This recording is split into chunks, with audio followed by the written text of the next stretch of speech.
Bismillahirrahmanirrahim. Assalamualaikum warahmatullahi wabarakatuh. Baik, di sini perkenalkan nama saya Rahmat Hidayat, NIM 20051 Saya akan menjelaskan tentang jenis-jenis dan klarifikasi media pembelajaran PPKN yang ditempuh oleh Bapak Supentri.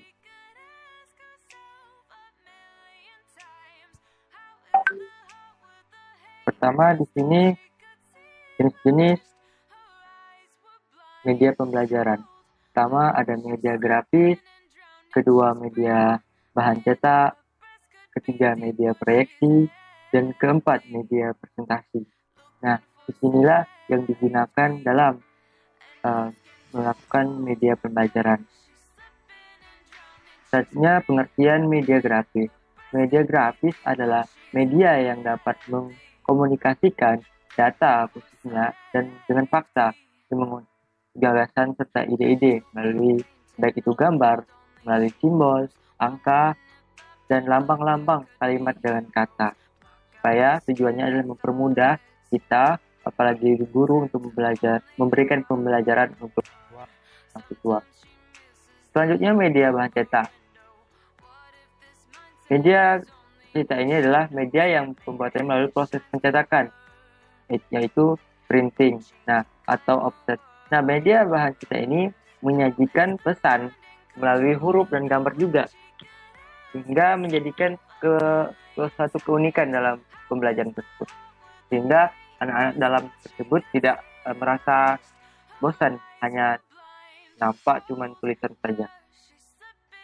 Selanjutnya media proyeksi. Nah, dalam bahasa Inggrisnya OHT atau Overhead Transparency adalah media visual yang dioperasikan melalui alat proyeksi tentunya yang disebut OHP, Overhead Projector.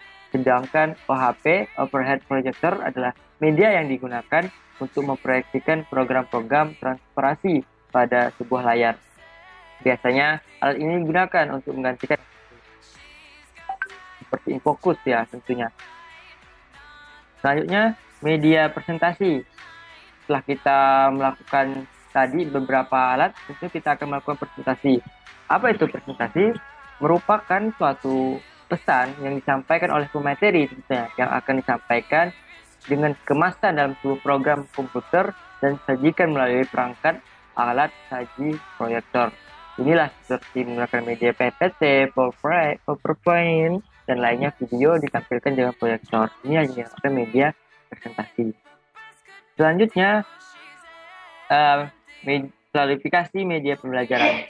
Nah, kita lihat dari sifatnya. Media dapat dibagi ke dalam media auditif, yaitu media yang hanya dapat didengar saja, yaitu visual, atau media yang hanya memiliki unsur suara yang tadi seperti radio, tape, recorder, kaset, peringatan hitam, dan rekaman. Nah, selanjutnya media visual. Sifat yang kedua, yaitu media yang hanya dapat dilihat saja, namun mengundang unsur suara, baik lukisan, gambar, dan berbagai bentuk bahan yang kita seperti media grafis dan sebagainya. Yang selanjutnya, media video audio visual, yaitu jenis media yang salah satunya mengandung unsur suara, juga mengandung unsur gerak yang dapat dilihat seperti misalnya rekaman video, berbagai ukuran file, slide, suara, dan sebagainya. Ini seperti yang saya gunakan ini adalah fitur zoom, bisa menggunakan suara, video, dan gerakan seperti itu. Yang ketiga selanjutnya, maaf ya, keempat, media yang memiliki daya input luas dan serentak seperti radio dan televisi. Media yang punya daya input yang terbatas dalam ruang dan waktu seperti film slide, film, video, dan lainnya. Itu memiliki jangkauan yang sempit. Tidak seperti televisi dan radio. Nah, selanjutnya dilihat dari teknik pemakaiannya nih. Media dapat dibagi ke dalam media yang diproyeksikan seperti film slide, film strip, transparansi, kompresor, dan lainnya. Nah, media ini yang tidak diproyeksikan seperti gambar, ya kan? Foto itu lukisan termasuk yang tidak bisa diproyeksikan, radio dan lain sebagainya, dan berbagai bentuk media grafis lainnya. Oke, selanjutnya berdasarkan bentuk dan cara penyajiannya. Media dapat dibagi ke dalam. Pertama, kelompok pertama itu media grafis tadi, media bahan cetak dan gambar diam, nggak bisa bergerak gitu kan. Itu yang merupakan pembagian dalam bentuk dan cara penyajiannya. Selanjutnya ya, berdasarkan bentuk cara penyajiannya, kelompok kedua yakni media proyeksi diam, ya, yakni media visual yang diproyeksikan, bahkan media yang memproyeksikannya pesannya tuh hasil dari proyeksinya, yaitu tidak bergerak atau memiliki sedikit unsur gerakan. Contohnya nih, OHP tadi, overhead projector, dan OHT, overhead projector. Nah, ini media slide yang digunakan, film bingkai, media film strip. Mungkin ya kita sering menjumpainya tuh dalam kehidupan sehari-hari. Yang selanjutnya kelompok ketiga ini media audio saja. Nah, yang maksudkan di sini adalah media yang penyampaiannya, pesannya hanya melalui pendengaran tuh. Nah, jadi orang bisa mendengar suara tapi tidak melihat wujud seorang yang menyampaikan materi tersebut. Nah, sound effect yang bisa dikatakan kan bisa ditambahkan sound effect. Beberapa hal yang termasuk media ini adalah di radio, media alat perekam lainnya, mesin ketik, kaset, dan recorder lainnya. Selanjutnya kelompok keempat, media audio visual diam. Nah, media yang punya diterima oleh pendengar dan penglihat, namun diterima oleh pendengar, dihasilkan oleh gambar dan audio secara diam, memiliki sedikit gerakan. Di antara adalah media sound slide tadi.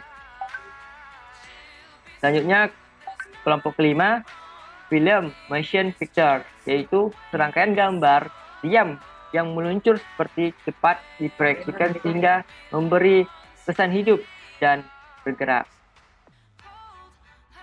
Kelompok keenam, media televisi. Nah, televisi ini termasuk media yang menyampaikan pesan audiovisual dan gerak. Jadi antaranya adalah media televisi terbatas dan video caster recorder.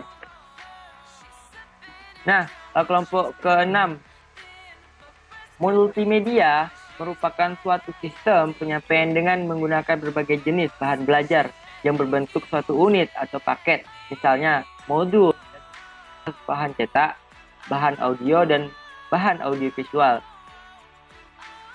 Nah, mungkin itu penjabaran tentang jenis-jenis dan klarifikasi media pembelajaran. Saya Rahmadian, mohon maaf apabila terdapat kesalahan dalam penyampaian materi ini.